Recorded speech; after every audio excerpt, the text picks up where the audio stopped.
6 साल पहले जिस गरीब पति को ठुकराकर वह शहर चली गई थी, आज उसे ही हथकड़ी पहनाने जब वह गांव पहुंची तो टूटे हुए घर के अंदर का मंजर देख वर्दी का गरूर मिट्टी में मिल गया और पूरा गांव फूट फूट कर रो पड़ा। नमस्ते दोस्तों, मैं हूं विवेक वर्मा और वर्मा स्टोरीज में आज मैं आपको एक ऐसी दास्तां सुनाने जा रहा हूं जो रिश्तों की कड़वाहट, त्याग की पराकाष्ठा और उस प्रायश्चित की कहानी है जिसके आगे कानून की जंजीरें भी छोटी पड़ गईं। यह कहानी हमें सिखाती है कि कभी कभी जो हमें अपनी आंखों से दिखता है वह सच नहीं होता और जो हम सच मान बैठते हैं वह महज एक भ्रम होता है। मध्य प्रदेश के एक छोटे से गांव रामपुर में राघव और कविता की जोड़ी कभी मिसाल दी जाती थी। राघव एक सीधा साधा मेहनती किसान था जिसकी दुनिया उसकी पत्नी कविता के इर्द गिर्द सिमटी हुई थी। कविता का बचपन से ही सपना था कि वह पुलिस की वर्दी पहने और समाज की सेवा करे। राघव ने अपनी सूखी रोटियां खाकर और रातों की नींद त्याग कर कविता की पढ़ाई का खर्च उठाया। उसने अपनी पुश्तैनी जमीन का एक हिस्सा तक बेच दिया ताकि कविता शहर जाकर कोचिंग कर सके। मेहनत रंग लाई और कविता का चयन पुलिस सब इंस्पेक्टर के पद पर हो गया। पूरे गांव में जश्न मना। राघव की छाती गर्व से चौड़ी हो गई, लेकिन नियति को कुछ और ही मंजूर था। जैसे ही कविता के कंधों पर सितारे लगे, उसकी नजरों में राघव की हैसियत कम होने लगी। उसे अब अपना अनपढ़ और मिट्टी में सना हुआ पति एक बोझ लगने लगा। शहर की चकाचौंध और ऊंचे ओहदे ने कविता के मन में अहंकार का बीज बो दिया। एक शाम कविता ने राघव से साफ कह दिया, राघव, हमारी दुनिया अब अलग हो चुकी है। तुम एक मामूली किसान हो और मैं एक सरकारी अफसर। मेरा समाज में एक रुतबा है और तुम्हारी सादगी अब मुझे शर्मिंदगी महसूस कराती है।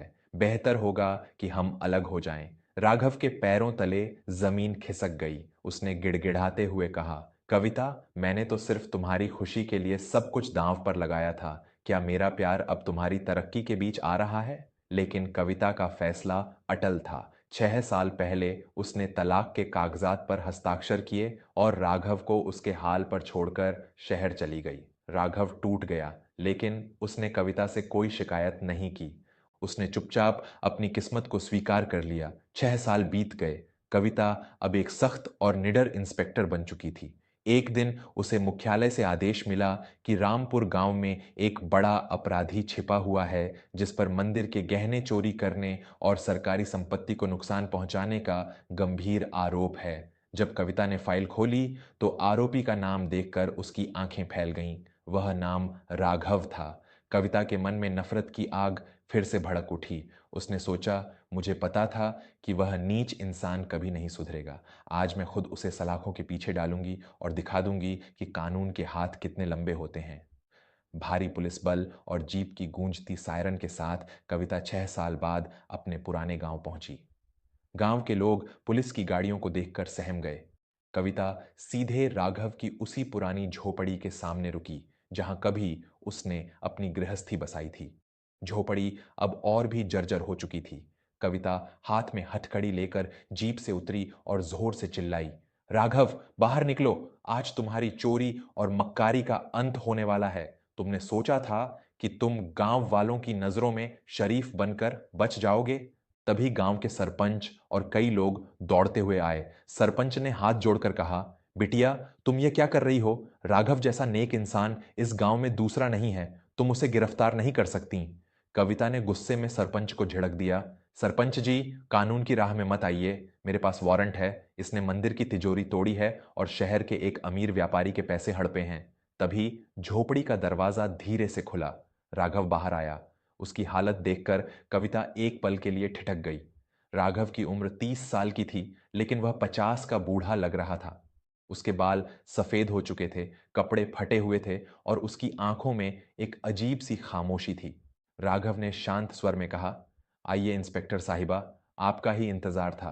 अगर आपको लगता है कि मैं अपराधी हूं तो यह हाथ आपके सामने है। मुझे ले चलिए।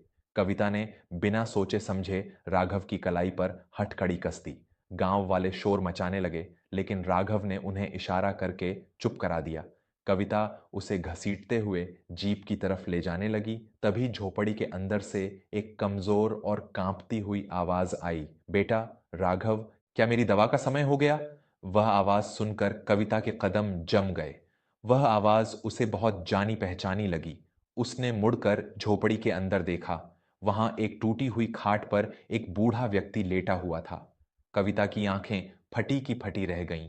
वह कोई और नहीं बल्कि कविता के अपने पिता दीनानाथ जी थे। वही पिता जिनसे कविता ने 6 साल पहले नाता तोड़ लिया था, क्योंकि वे बीमार रहते थे और कविता के हाई प्रोफाइल जीवन में फिट नहीं बैठते थे। कविता को बताया गया था कि उसके पिता किसी वृद्धाश्रम में हैं और वहां उनकी मृत्यु हो चुकी है। कविता बदहवास होकर अंदर भागी।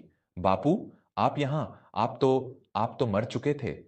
दीनानाथ जी की आंखों से आंसू बहने लगे। उन्होंने राघव की तरफ इशारा करते हुए कहा, नहीं बेटी, मैं मरा नहीं था। जब तुम्हारे भाइयों ने मुझे सड़क पर छोड़ दिया और तुमने मुझे पहचानने से मना कर दिया, तब यह राघव ही था जो मुझे इस झोपड़ी में ले आया। पिछले 6 सालों से यह लड़का खुद भूखा सोता है, लेकिन मेरे इलाज और मेरी रोटी में कभी कमी नहीं आने दी। गांव की एक महिला ने आगे बढ़कर कहा, इंस्पेक्टर साहिबा, आप जिसे अपराधी कह रही हैं, उसने चोरी नहीं की है। मंदिर के गहने उसने नहीं चुराए, बल्कि गांव के जमींदार ने मंदिर की जमीन हड़पने के लिए झूठा आरोप लगाया है। और जिस व्यापारी के पैसे की बात आप कर रही हैं, राघव ने उससे कर्ज लिया था आपके पिता के कैंसर के ऑपरेशन के लिए। जब वह कर्ज नहीं चुका पाया, तो उस व्यापारी ने राघव पर धोखाधड़ी का मुकदमा कर दिया। कविता के सिर पर जैसे आसमान टूट पड़ा। उसकी वर्दी का गरूर, उसका पद, उसकी अकड़, सब एक पल में राख हो गए। उसने देखा कि राघव के हाथों में जो हथकड़ी थी, उसके नीचे पुराने जख्मों के निशान थे। वह खून बेचकर दो दो पालियों में मजदूरी करके अपने उस ससुर की सेवा कर रहा था, जिसकी अपनी बेटी उसे छोड़कर जा चुकी थी। राघव ने धीमी आवाज में कहा, कविता, बापू का पिछला ऑपरेशन सफल रहा था, लेकिन अब उन्हें दूसरी सर्जरी की जरूरत है। मैं पैसे नहीं जुटा पाया, शायद इसीलिए आज मैं अपराधी बन गया। तुम मुझे ले जाओ, बस किसी को बोल देना कि बापू को समय पर पानी दे दे। यह सुनते ही कविता दहाड़ मारकर रो पड़ी। उसने तुरंत राघव की हथकड़ी खोली और उसके पैरों में गिर गई। मुझे सज्जा दो राघव, इस हथकड़ी के काबिल मैं हूं, तुम नहीं। मैंने सिर्फ तुम्हें ही नहीं छोड़ा, मैंने अपनी इंसानियत भी छोड़ दी थी। मैं अपनी ताकत के नशे में इतनी अंधी हो गई कि मुझे वह सच नहीं दिखा जो पूरा गांव देख रहा था।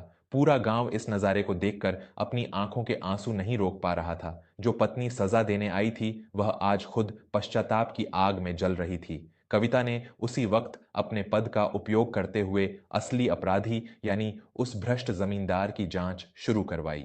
उसने अपनी सारी जमा पूंजी अपने पिता के इलाज में लगा दी, लेकिन राघव ने फिर भी उस आलीशान बंगले में जाने से मना कर दिया। उसने बस इतना कहा, कविता, तुम अपना कर्तव्य निभाओ, मैं अपना धर्म निभा रहा हूं।